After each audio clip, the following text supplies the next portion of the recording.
नमस्कार दोस्तों, क्या आपने कभी महसूस किया है कि जो चीज आप बार बार सोचते हैं वो किसी न किसी रूप में आपकी जिंदगी का हिस्सा बन जाती है। यही है आपके अवचेतन मन की असली ताकत। क्या आपने कभी सोचा है कि आपकी सोच और विश्वास आपकी जिंदगी को कैसे आकार देते हैं? क्या आप जानते हैं कि आपकी सफलता, खुशियां और जीवन के हर पहलू को आपका अवचेतन मन नियंत्रित कर सकता है? लेकिन इसे एक्टिवेट करने का तरीका क्या है और कैसे इसे अपनी तरफ मोड़ा जाए? जोसेफ मर्फी ने इसे 3 आसान और गहरे सिद्धांतों में बांटा है। इन सिद्धांतों को समझकर आप न सिर्फ अपनी सोच बदल सकते हैं बल्कि अपनी किस्मत भी खुद लिख सकते हैं। तो तैयार हो जाइए, हम आपको बताएंगे ऐसे अनसुने और अनोखे तरीके जो आपके अवचेतन मन की शक्ति को पूरी तरह से जागृत कर देंगे। तो चलिए शुरू करते हैं। ये किताब खास आपके लिए लिखी गई है, आपको ये जानकारी देने के लिए कि आपके सबकॉन्शियस दिमाग में इतनी ताकत है जितना आप सोच भी नहीं सकते, और इसकी जादुई ताकत से आपको वाकिफ कराना ही इस किताब का मकसद है, ताकि आप इसका भरपूर फायदा उठा सकें। आपके अंदर एक खजाना मौजूद है। एक 75 साल की विधवा ने हमारे लेखक को खत लिखकर बताया कि वो दोबारा शादी करके घर बसाना चाहती है और खुश रहना चाहती है। उसने वही किया जैसा लेखक ने उसे करने को बोला था। वे औरत खुद को बार बार याद दिलाती रहती थी कि वो एक खुशहाल शादीशुदा औरत है और अपने पति से बहुत प्यार करती है। और आखिर में एक दिन वो एक बड़े फार्मासिस्ट से मिली और उनसे प्यार कर बैठी। आज दोनों शादीशुदा हैं और खुश हैं। आपके अंदर असल में एक पूरी सोने की खान है जो आपका सबकॉन्शियस माइंड है। बस अगर आप इसे कंट्रोल करके अपने फायदे के लिए इस्तेमाल करना सीख जाए तो क्या बात है। आप जब किसी टेस्ट से पहले खुद को ये यकीन दिलाते रहते हैं कि आप फेल हो जाएंगे या फिर कोई चीज आपको नहीं मिलेगी, तो दरअसल आप अपने ही दिमाग को ऐसा करने के लिए मजबूर कर रहे होते हैं। आप अपने दिमाग की सुपर पावर को गलत आइडिया दे रहे होते हैं कि आप ये नहीं कर सकते या वो नहीं कर सकते। मगर ऐसा कभी मत कीजिए। कभी भी अपने दिमाग में नेगेटिव आइडिया मत आने दे, बल्कि पूरे जोश के साथ दोहराते रहे, विश्वास रखे और उम्मीद भी, और फिर आप देखेंगे कि आपके सबकॉन्शियस ही आपके सारे सवालों का जवाब बन जाएगा। आपका दिमाग कैसे काम करता है? एक बूढ़ी औरत को यकीन हो चला था कि उसकी याददाश्त चली जाएगी, मगर उसने अपने दिमाग को यही यकीन दिलाए रखा कि ऐसा कुछ भी नहीं होगा, बल्कि वे खुद को यकीन दिलाती रही कि उसकी याददाश्त दिन ब दिन बढ़ती जा रही है। अब ये उसका मजबूत विश्वास ही था कि सच में उसके साथ ऐसा ही हुआ। हमारे दिमाग का कॉन्शियस और सबकॉन्शियस हिस्सा एक दूसरे से अलग होने के बावजूद आपस में जुड़े हुए हैं। जो कुछ आप सोचते हैं वो अपने सबकॉन्शियस माइंड वाले लेवल से सोचते हैं, और जो भी आप करते हैं, छोटी से छोटी चीज वे आपके सबकॉन्शियस लेवल को अफेक्ट करती है। हालांकि ये समझना जरूरी है कि सबकॉन्शियस और कॉन्शियस लेवल दोनों अलग अलग नहीं है, बल्कि एक ही दिमाग के 2 अलग लेवल हैं। कॉन्शियस माइंड वो है जो सोच विचार करता है, और सबकॉन्शियस माइंड आपकी हर सोच पर विश्वास करके उसे अपना लेता है। जो कुछ भी आप सोचते हैं और करते हैं उस पर सबकॉन्शियस माइंड पूरी तरह यकीन करता है। उदाहरण के लिए, हिप्नोसिस के पीछे सिर्फ एक वजह यह है कि आपका सबकॉन्शियस माइंड इस पर यकीन करता है, और फिर आपसे जो कहा जाता है उसे आपका कॉन्शियस माइंड बिना किसी जिद के उसे मानने लगता है। फिर आप चाहे सही या गलत जो भी विचार रखते हैं उसे ये बेहिचक अपनाने लगता है। तो याद रखिए कि आप अपनी कश्ती के खुद ही मालिक हैं। सारा कंट्रोल आपके हाथों में है, तो सोच समझ कर चुने, अच्छा चुने और अपनी खुशियां चुने। आपके सबकॉन्शियस दिमाग के काम करने की जादुई ताकत। एक Scotch surgeon doctor James Esdaile ने कुल 400 ऑपरेशन किए। तब तक एनेस्थीसिया की खोज नहीं हुई थी जिससे वो अपने पेशेंट को बेहोश कर सके। तो उन्होंने आखिर ये किया कैसे? अपने मरीजों को मेंटल एनेस्थीसिया देकर वे उन्हें पूरी तरह यकीन दिला देते थे कि ऑपरेशन में उन्हें किसी भी तरह का दर्द नहीं होगा और ना ही कोई इन्फेक्शन। उनके ऑपरेशन सफल हुआ करते थे और उनका मोर्टेलिटी रेट यानी पेशेंट को मारने का रेट भी बहुत कम था, सिर्फ 2 या 3% ही। अपने मरीजों का ऑपरेशन करने से पहले वे उनके सबकॉन्शियस माइंड को हिप्नोटिक करके उनके कानों में बोलते थे, तुम्हें कुछ नहीं होगा, तुम ठीक हो जाओगे, तुम स्वस्थ हो। आपका सबकॉन्शियस दिमाग आपका सब कुछ कंट्रोल करता है, आपके खून का बहाव, आपका डाइजेशन और आपके थॉट्स। एक बार अगर आप इसकी ताकत समझ लें तो इसे अपने फायदे के लिए इस्तेमाल कर सकते हैं। जब आप नेगेटिव सोचते हैं तो वे आपकी डिस्ट्रक्टिव इमोशन होती हैं, जिसे अपने दिमाग से निकालना बेहद जरूरी हो जाता है, वरना आपकी बॉडी में उल्सर्स, हार्ट प्रॉब्लम्स, एंजाइटी या मेंटल इलनेस जैसे प्रॉब्लम्स होना शुरू हो जाएंगी। अपने दिमाग में उठने वाले हर ख्याल पर गौर करें, क्योंकि वही फिर आपके एक्शन बनने लगते हैं। क्योंकि जब भी आप सोचते हैं, जो कुछ सोचते हैं उसे आपका सबकॉन्शियस माइंड रिएक्शन देने लगता है।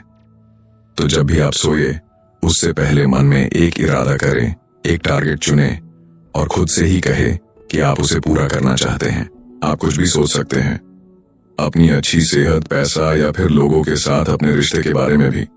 पॉजिटिव विचारों को आने दें, अपने दिमाग को प्रोग्राम करते रहे और फिर इसके मिरेकल्स क्या होंगे ये आप सोच भी नहीं सकते हैं। मेंटल हीलिंग के पुराने और नए तरीके। 1910 का एक मशहूर किस्सा है। एक आदमी को टंग पैरालिसिस हुआ, यानी उसकी जीभ को लकवा मार गया। उन दिनों इसका कोई भी इलाज नहीं था। वो डॉक्टर के पास गया तो उसने उसकी जबान में एक थर्मामीटर रखकर कहा कि ये एक बिल्कुल नया इंस्ट्रूमेंट है जिससे उसकी जीभ ठीक हो जाएगी। और सच में कुछ ही मिनटों बाद उसकी जीभ ठीक हो गई थी और वो उसे हिला डुला पा रहा था। बहुत से एक्सपेरिमेंट में हिप्नोसिस किए गए लोगों को आसानी से ये यकीन करा दिया जाता है कि उन्हें कोई खास बीमारी है, और फिर वे लोग सच में उसी बीमारी के सिम्पटम्स दिखाने लगते हैं, क्योंकि उनका सबकॉन्शियस दिमाग कही हुई बातों पर यकीन कर लेता है। इसमें इतनी ताकत होती है कि वे उसी तरीके से एक्ट भी करने लगता है। ये अपोजिट भी काम करता है। जब किसी मरीज के सबकॉन्शियस दिमाग को यकीन दिलाया जाता है कि वो ठीक हो रहा है, तब ऐसा लगता है कि वो कभी बीमारी का शिकार था ही नहीं। आपके शरीर पर कोई असर तब तक नहीं होगा जब तक आपका सबकॉन्शियस माइंड ऐसा करने को ना बोले। हमेशा अपने सबकॉन्शियस दिमाग की ताकत को याद रखें। ना जाने आपके जीवन में इसकी बदौलत कब क्या चमत्कार हो जाए, इसलिए कोई भी मौका मिस न करे। आज हम सब अपने सबकॉन्शियस माइंड की पावर से वाकिफ हैं, मगर हम में से बहुत से लोग इसका सही इस्तेमाल करना नहीं जानते। उन्हें ये पता नहीं होता कि इसकी ताकत से कैसे अपनी जिंदगी को बदला जा सकता है। और ऐसा करने के लिए सबसे पहले तो ये जाने कि आपको क्या चीज हील करती है, और फिर उसे अपने सबकॉन्शियस माइंड को गाइड करने में इस्तेमाल करें। दिमाग में कोई एक प्लान बनाए, उसे काम करता हुआ देखे, फिर बुरे या नेगेटिव ख्याल ना आने दे, क्योंकि ऐसा करना बेवकूफी होगी। और आखिरी बात यह कि प्रे करे और अपनी दुआओं पर यकीन रखे। मेंटल हीलिंग की प्रैक्टिकल टेक्निक। जब गोल्डन गेट ब्रिज बना तो इंजीनियरिंग कंपनी के पास एक प्लान था। इस प्लान में पहली बार स्ट्रेस और स्ट्रेंथ की बात कही गई थी जो ब्रिज पर पड़ सकता था। तब उन्होंने एक मजबूती पूरी तरह से आइडियल ब्रिज के बारे में सोचा और उसे प्रैक्टिकली टेस्ट किया गया। ये सारे स्टेप्स ऑर्डर में किए गए और कोई भी स्टेप पहले या बाद में नहीं अपनाया गया, वरना ब्रिज पूरी तरह नाकामयाब रहता। जिस तरह हमारी दुआएं सुनी जाती है, वे भी कुछ इसी तरह है। जो हमें मिलता है ना पहले ना बाद में, बिल्कुल सही वक्त पर ही मिलता है। कुछ चीजें पहले होनी होती हैं तो कुछ बाद में। इनमें से सबसे पहली टेक्निक है पास ओवर टेक्निक। सिंपल तरीके से अपने विचारों और इच्छाओं को अपने सबकॉन्शियस माइंड में रखते जाए ताकि आप किसी भी तरह की सिकनेस दूर कर पाए। जैसे कि कोई छोटी सी लड़की जिसका गला खराब है और बुरी तरह खांस रही है, वो अगर खुद से मजबूत इरादे से कहे कि मेरी बीमारी जा रही है, ये दूर हो रही है, तो घंटे भर बाद ही सच में वो ठीक महसूस करने लगेगी। दूसरी सिंपल टेक्निक है विजुअलाइजेशन टेक्निक। आप विजुअलाइज करके अपने दिमाग में तस्वीर रचकर ऐसा कर सकते हैं। जो आप चाहते हैं उसे हरदम ख्यालों में रखें। आप अपने फोन या लैपटॉप पर उसकी वॉलपेपर लगाकर भी ऐसा कर सकते हैं, या फिर एक ड्रीम बोर्ड भी बना सकते हैं, या अपने सपने की फोटो कार्डबोर्ड में लगाकर रखें और रोज उसे देखें। आखिर में आती है स्लीपिंग टेक्निक, जिसमें जब आप सो रहे होते हैं तो आपकी बॉडी का एफर्ट और स्ट्रेस कम होता है। उस वक्त आपका सबकॉन्शियस एक्टिव हो जाता है और आपके विचार और भी बेहतर ढंग से एब्जॉर्ब कर लेता है, जिससे आपके दिमाग और शरीर को अपनी चाही गई चीज हासिल करने में मदद मिलती है। इसलिए ऑटो सजेशन और विजुअलाइज के लिए सोने से बिल्कुल पहले का टाइम सबसे बढ़िया रहता है। सबकॉन्शियस दिमाग की आदत लाइफ वर्ड है। लेखक रॉबर्ट लुइस स्टीवनसन हर रात सोने से पहले कुछ करते थे। वे सोने से पहले अपने सबकॉन्शियस माइंड को उन सारी कहानियों से भर देते थे जो उन्हें लिखनी होती थी। और इस तरह वे कहते हैं कि उनके सबकॉन्शियस माइंड की डीप पावर उन्हें एक बढ़िया कहानी पूरी तरह तैयार करके देती है, जिसे बाद में वे लिख लेते थे। उनकी इस बात से पता चलता है कि हमारी सबकॉन्शियस ताकत कितनी जबरदस्त होती है। ज्यादातर बच्चे हेल्दी और स्ट्रॉन्ग पैदा होते हैं, ये बहुत आम बात है, मगर बीमार पड़ना और कमजोर होना नॉर्मल नहीं है, क्योंकि ये लाइफ स्ट्रीम के खिलाफ है। सेल्फ प्रिजर्वेशन हम इंसानों की सबसे स्ट्रॉन्ग इंस्टिक्ट होती है। फ्रेडरिक एलियस एंड्रयूज एक ऐसा लड़का था जिसे पोटस की बीमारी थी, जिसे स्पाइन का ट्यूबरक्लोसिस भी कहा जाता है। अपने बीमारी के दौरान वो प्रार्थना किया करता था कि वो ठीक हो जाएगा, और उसकी प्रेयर्स काम आई और वो सच में ठीक होकर एक तंदुरुस्त इंसान बन गया। सोने से पहले वो उसी स्लीपिंग टेक्निक मेथड का इस्तेमाल किया करता था जिसके बारे में आपको पहले बताया गया था, और ये तरीका काम आया। हर 11 महीने में आपका शरीर खुद को रीन्यू करता है।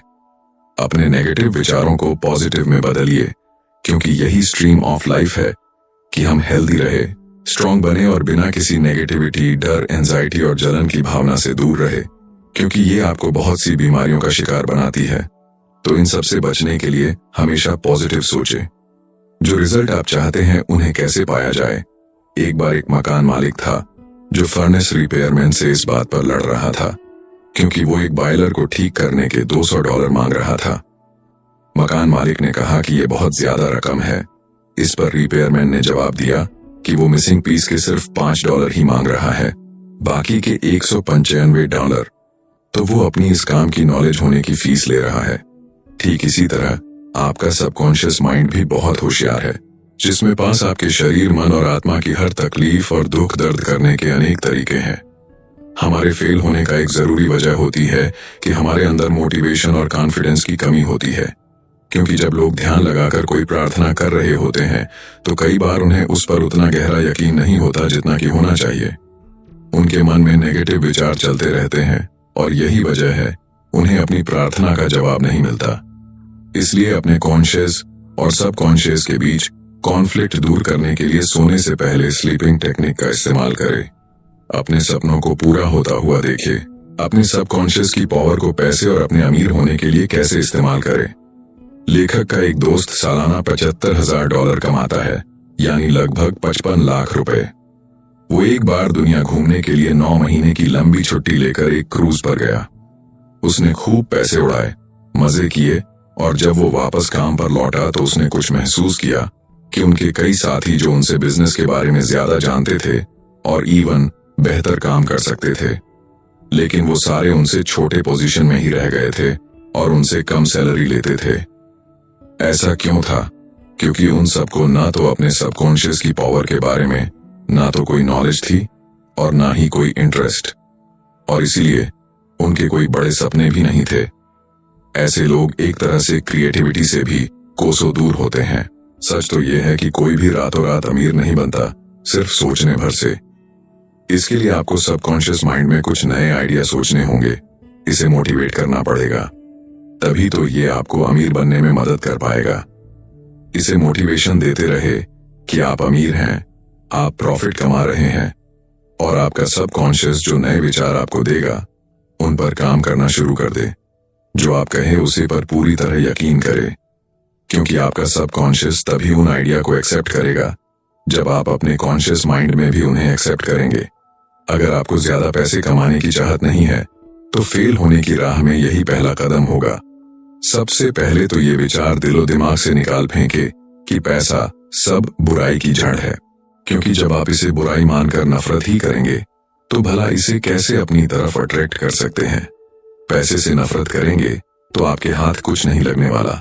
इसके बदले पैसे को अपना सबसे बड़ा दोस्त समझकर इसे प्यार करें। अपने अमीर होने पर यकीन रखें। जो लोग पैसे की बुराई करते हैं अक्सर वही किसी न किसी फाइनेंशियल परेशानी से गुजर रहे होते हैं। जो ऐसा सोचता है उसके दोस्त जब उससे ज्यादा कमाते हैं और आगे निकल चुके होते हैं तो ऐसे लोग जल भुनकर खाक हो जाते हैं। उनका दिमाग नेगेटिव विचारों से भर जाता है। जिस चीज के लिए वो प्रे कर रहे होते हैं अब उसी को कोसते रहते हैं। पैसे की ताकत बड़ी है, मगर इसे भगवान ना बनाए। पैसा तो बस सफल होने की एक निशानी है, असली खजाना तो आपके दिमाग में छुपा है, जो आपके विचार है। इसीलिए पैसे की कभी भी बुराई ना करे। आपका सबकॉन्शियस माइंड आपकी सफलता का साथी है। और देखिए किस तरह साइंटिस्ट इसका इस्तेमाल करते हैं। सफल होने के लिए 3 खास स्टेप्स हैं।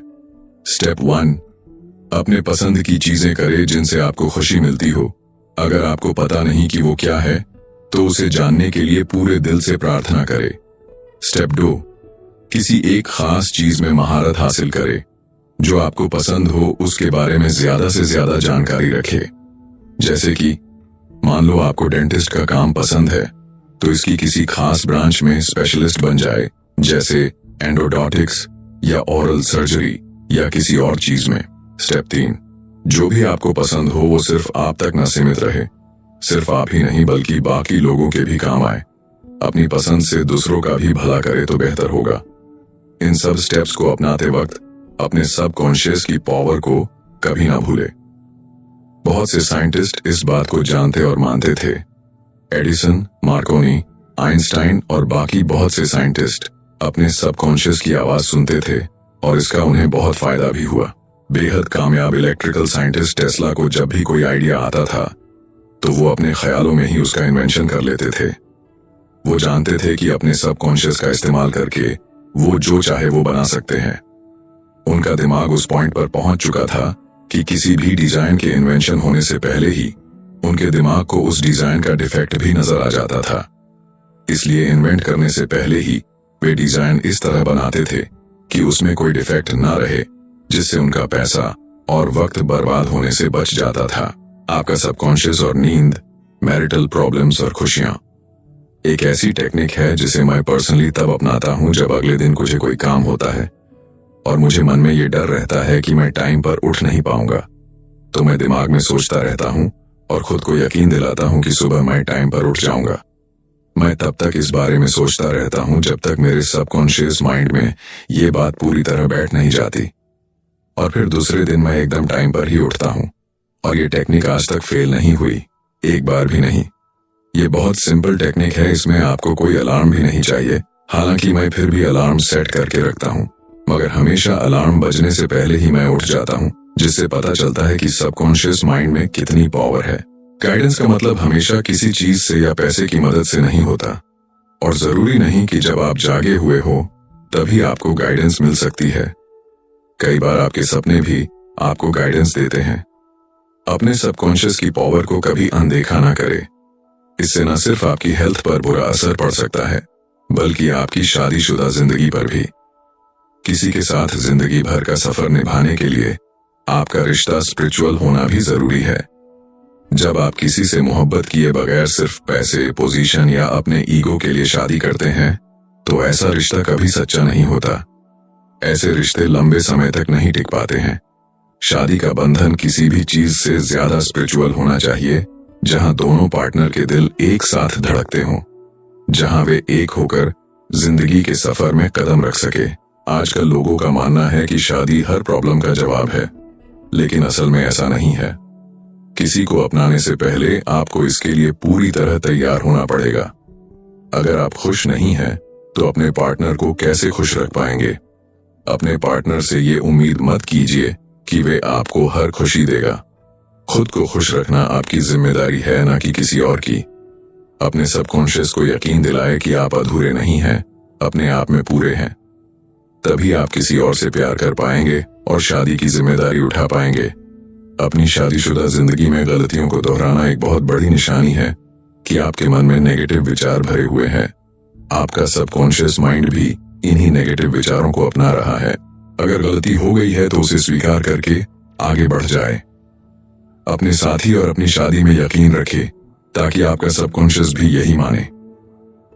हमेशा एक बात याद रखे कि शादीशुदा जिंदगी में परेशानियां आना बेहद आम बात है, और इसके लिए एक्सपर्ट की सलाह लेने में कोई बुराई नहीं है। जब आपको दांत में दर्द होता है तो क्या आप इंजीनियर के पास जाते हैं? नहीं ना। तो आपकी शादी भी आपके दांत के दर्द से कम जरूरी मसला नहीं है। जब भी कोई परेशानी आए तो अपने रिश्ते को बचाने के लिए एक्सपर्ट की राय जरूर ले। अपने पार्टनर और एक्सपर्ट के अलावा किसी तीसरे के साथ कभी भी अपनी मैरिटल और प्रॉब्लम डिस्कस ना करें। आपकी खुशियां सिर्फ आपके हाथ में है। अगर आप यही सोचते रहेंगे कि आपकी शादी टूटने की कगार पर है, तो जानते हैं क्या होगा। एक दिन ये सच में टूट सकती है। क्योंकि आप ऐसा सोचते हैं तो आपके सबकॉन्शियस को भी यही यकीन होने लगता है। जब आप खुशियों की जगह नेगेटिव सोचेंगे तो खुशियां कहां से पाएंगे। अब सवाल है कि खुशियां कैसे चुनी जाए। इसके लिए आपको रोज सुबह उठकर खुद से ही दोहराना है कि आपकी जिंदगी ऊपर वाले की दी हुई है और इसका कंट्रोल उसके हाथ में है, और वो जो आपके लिए चुनेगा सबसे बढ़िया होगा। जो कुछ भी होगा एकदम बढ़िया होगा और आप हमेशा खुश रहेंगे। आपका सबकॉन्शियस माइंड और इंसानी रिश्ते। माफ करना, मेंटल ब्लॉक्स और डर। सिगमंड फ्राइड, साइको एनालिसिस के ऑस्ट्रियन फाउंडर कहते हैं कि जब किसी के अंदर प्यार नहीं होता है तो उसकी आत्मा धीरे धीरे मर जाती है। यही बात गुडविल, रेस्पेक्ट और अंडरस्टैंडिंग के साथ भी है। क्योंकि जब आप दिल में नफरत पालते हैं तो अपनी आत्मा और दिमाग को किसी कैदी की तरह हमेशा के लिए बांध लेते हैं। जितना हो सके सबका भला सोचिए और कोशिश करें कि किसी को भी नुकसान ना पहुंचे। नफरत करने वाला इंसान का हाल वही है जो जहर पीता है और सोचता है कि उसे कुछ नहीं होगा। ये पागलपन है, क्यों है ना? तो आप क्यों दूसरों को धोखा देते हो, हर्ट करते हो, उन्हें दुख देते हो, जब आपको पता है कि ऐसा करने से आपके दिमाग में भी जहर भर जाएगा, आपका खुद का नुकसान होगा। लोगों को रेस्पेक्ट दो और उनसे हमेशा अच्छे से पेश आओ। जैसा आप खुद के लिए चाहते हो वैसा व्यवहार दूसरों से करो। आप दूसरों के बारे में क्या सोचते हैं ये सिर्फ आपके हाथ में है, औरों के नहीं। जब आपको कोई तंग करने की कोशिश करता है तो ये आपके हाथ में है कि आप क्या रिएक्शन देंगे। दूसरों की हरकतों से आप क्या महसूस करते हैं ये भी सिर्फ आपके हाथ में है। अब चाहे आप उस बात से चिढ़कर पूरा दिन खराब कर लें या फिर उनकी बातों को इग्नोर करना सीख जाए, उन्हें माफ करना सीख जाए। लोगों को माफ करना दरअसल दिमाग के लिए नेगेटिव विचारों के खिलाफ एक एंटीडोट की तरह काम करता है। जब आप लोगों को माफ करते हैं तो आपकी आत्मा एक शांति और सुकून से भर जाती है, और एक तरह से लोगों को माफ करके आप लाइफ को पेबैक भी करते हैं, क्योंकि जिंदगी हमेशा आपको मौके देती है। जब कभी गलती से आपकी उंगली कट जाती है या पैर पर चोट लग जाती है तो आपका सबकॉन्शियस भी कुछ इसी तरह आपको माफ करता है, उस चोट को हील करके। एक आदमी था जो दिन रात इतनी मेहनत करता था कि एक दिन उसे हार्ट प्रॉब्लम हो गई। उस आदमी ने कभी मुश्किल से ही अपने बच्चों के साथ वक्त बिताया था। हमारे लेखक ने उससे बात की। उसने उस आदमी को समझाया कि उसके ऐसा करने की वजह यही है कि उसे अपने बच्चों को वक्त न देने का दुख अंदर ही अंदर खाए जा रहा था, और दिन रात कड़ी मेहनत करके वो एक तरह से खुद को सजा दे रहा था। उसे खुद को माफ करना सीखना होगा, तभी वो खुश रह पाएगा। हम इंसान आदत से लाचार होते हैं। बुरी आदत और अच्छी आदत के बीच सिर्फ एक चुनाव का फर्क होता है। आप क्या चुनते हैं ये आपकी मर्जी है। चाहे तो आप बुरी आदत अपनाएं या अच्छी, सब आपके हाथ में है। बुरी आदत को दूर करने के लिए उसे इग्नोर ना करें। एडमिट करें कि वो आपकी बुरी आदत है और उसे दूर करना है। बहुत से शराबी जिंदगी भर शराब नहीं छोड़ पाते क्योंकि वे मानते ही नहीं कि वे शराबी हैं। उन्हें शर्म आती है ये मानने में, पछतावा होता है और उनके ईगो को ठेस पहुंचती है, और नतीजा ये कि वे कभी भी इससे छुटकारा नहीं पा सकते। कोई भी आदत अपनाने के लिए पहले खुद को तैयार करना होगा। जब आप इस पॉइंट पर आ जाए कि आपको अपनी कोई बुरी आदत छोड़नी ही छोड़नी है तो खुद की पीठ थपथपाए, क्योंकि आपने आधा किला फतह कर लिया है। अपने सबकॉन्शियस को कंट्रोल करने की राह में पहला रोड़ा है आपका डर। इसे दूर करने के लिए आप वही कीजिए जिसे करने से आपको सबसे ज्यादा डर लगता है। एक बार एक लेडी एक ऑडिशन देने पहुंची। हालांकि अपने स्टेज फोबिया की वजह से वो 3 बार पहले फेल हो चुकी थी। उसकी आवाज में जादू था, मगर उसके नेगेटिव ख्याल उसके सबकॉन्शियस पर जमे हुए थे, और इसीलिए हर बार स्टेज पर जाने के ख्याल से ही वो डर जाती थी।